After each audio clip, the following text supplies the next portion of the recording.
G'day, I've been out at the track for 13 hours and I saw plenty happen out there at the Bahrain International Circuit. I had a great day out and now I want to share some of the things I saw with you, well, in 8 seconds time.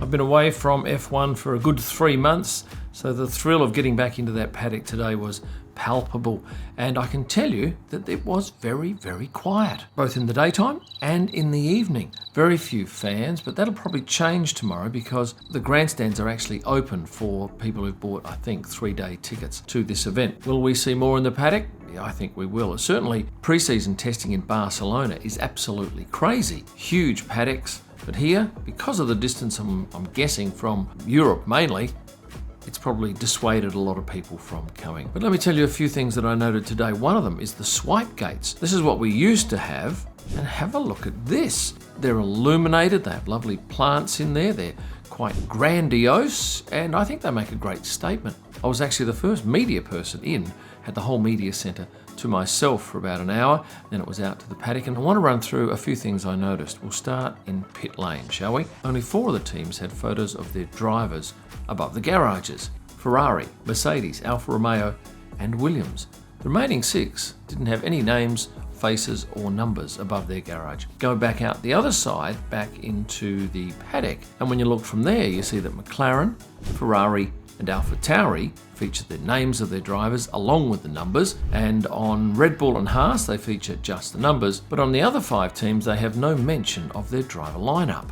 On the other side of the paddock, a paddock which is, in my mind, the very best that we have in Formula One. Because it's so big, it's got beautiful lighting at night, some lovely palm trees throughout the whole length of that paddock. This one is a standout. I digress. Every team has a hospitality suite there, and it's quite lavish out the back because they've actually got purpose-built kitchens and even cooler rooms. But at the front I noticed that 7 teams had 1 hospitality suite and 3 had 2, Ferrari, Mercedes and McLaren. Now I understand that you pay for those suites, so if you want to, it costs you a premium, and I'm gathering it's because those teams have more guests coming this weekend than perhaps the other 7. Alfa Romeo is one of those teams that has just 1 suite and a driver who has a mullet. That is Valtteri Bottas, and he did mention at the end of last year that he was going to grow this mullet because he was in Australia for some time, and today it was clearly visible, and you probably saw the pictures of his helmet where he's actually gone and doubled up with the mullet at the back. Speaking of hair, Alex Albon's hair is extremely blonde, and in the morning we had the Netflix shoot out on the track, and he and Logan Sargeant were just having a lovely little banter with their crew. It was nice to be a part of that, but with the Netflix shoot, in the past we've been able to, as photographers, stand on the grass behind the action and shoot with long lenses. Well, we were allowed nowhere near the action. We had to stay off the grid, and we weren't even allowed to go up on the pit wall. So we ended up shooting sneaky shots through gaps in the fence, which wasn't ideal, but we had no other choice. That shoot went on for about 25 minutes. They had people pulling and pushing people everywhere. The drivers weren't allowed to wear sunnies. They were not allowed to wear caps, and they had to do what they were told. Oftentimes that meant standing for half a minute or a minute while a camera crew stood right in front of them for the serious shots that no doubt will be incorporated into that show next year. I'll talk quickly now about the new drivers. Oscar Piastri was all smiles today, and I really thought that the black undershirts, fireproof underwear, which I hadn't seen before, really worked well for Lando and Oscar.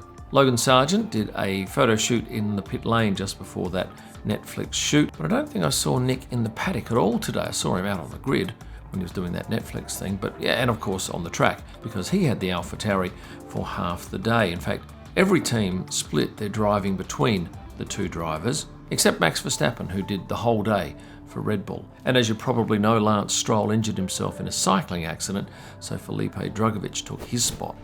Let's talk about the cars on track, and I did a video about a week ago talking about the different liveries and how I rated them, and I've had a bit of a rethink. Today, shooting in good light, I didn't really love the Alpine or the Aston Martin, and if you have a look at the AlphaTauri and the Haas cars on this shot up here on the crest, you can see with the white nose and the red tail, they look similar, and I think that's going to cause some confusion this year. The Alfa Romeo went up in my standings. I thought it sparkled in the nice light, and while I did originally pick the McLaren to be my favourite car, I'm going to swap that back to second now because I think the Ferrari is the standout. And have a look at the back here where you can see this crisscross pattern. Now that wasn't evident when I looked at the pictures from the launch video. Now, for those of you who are expecting me to tell you what Lando's height is, I got to tell you, I did not have a chance today to get him alone and get the tape measure out. I've got one here somewhere, I think. Where is it? Yeah, this is what I brought with me to measure the McLaren driver. So I will endeavour to get that done. I might actually have to do it between testing and the race. Fingers crossed. Oh, and a reminder that this video is brought to you by Canity, the world's best online staff training platform.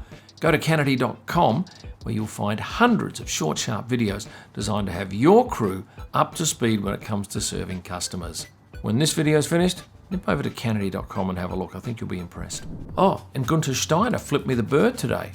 In jest, though. We were talking about the signed prints that I'd done with him, and I did mention the fact that we'd sold, I think, 28 of them. And he said, is that good or is that bad? And I said, well, that's not bad for a non-driver. And I got one of these, but with a smile. Nico Hulkenberg was back, and I thought he was in great spirits today.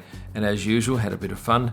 He walked into the garage, and I shot him as he walked in, and then he had his back to me. And he walked for, it's quite a long walk, it's maybe 10 metres, and then he sort of looked over his shoulder, and I was still shooting him and got these nice pics of the German driver, who was much in demand by the media, as all the drivers were today, and all the team principals. And over the 3 days of testing, they'll all have to face the media. And Nico's down to 74 kilograms too, after a rigorous workout prior to the season. And I was delighted to be out on track this evening at dusk, because that's where we get some of our best photos. And these shots here with the colour in the foreground and in the background are quite remarkable. It looks as if there is a wall behind the driver. It's not. It's just a very long section of runoff area that is most magnificently painted. Oh, and then at sunset, I went over to, what is that, turn 3 or 4 up the very top anyway, and had a crack at some shots with the sun setting and that tower that's beautifully lit at night. I must have shot about 5,000 photos today. I ended up keeping 400, which are up on my prostarpics.com site. But at the end of the day, back out in the paddock, no one around. A lot of TV presenters were doing their bit. Here's Jolyon Palmer, along with Laura Winter and Will Buxton. And over here is Mervy Callio. And why is she looking up in the sky like that, you ask? Well,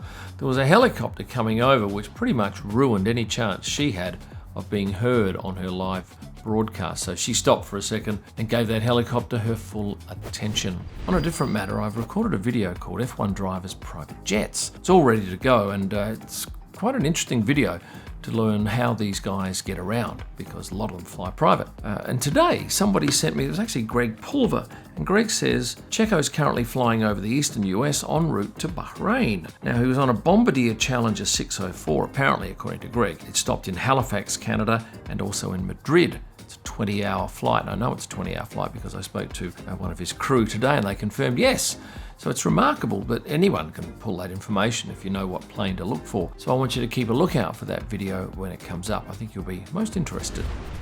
So what can we read into today's results? Probably nothing. Well, I believe the electric fault for the Aston Martin, that's been overcome and sorted out. We have 2 more days of testing to go, and I do hope that you'll be following me on Instagram, where you'll find all of my best pictures. If you've liked this video, please hit the like button and subscribe. And if you are a member, you could actually be the winner of this Sergio Perez print, hand signed by the man. This was in 2021, coming out of the tunnel in Monaco. So yes, just simply be a member, and on the Saturday prior to the first race of the year, we'll pick somebody to take that print home with them. For my digital images, head to prostarpics.com, and for a wide range of merchandise, wall art, F1 signed prints, and photo books, go to kimillman.com.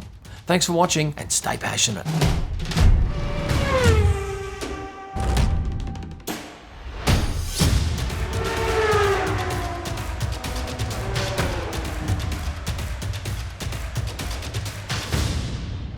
Here they are: Red Bull, Mercedes, McLaren. That's not the ones.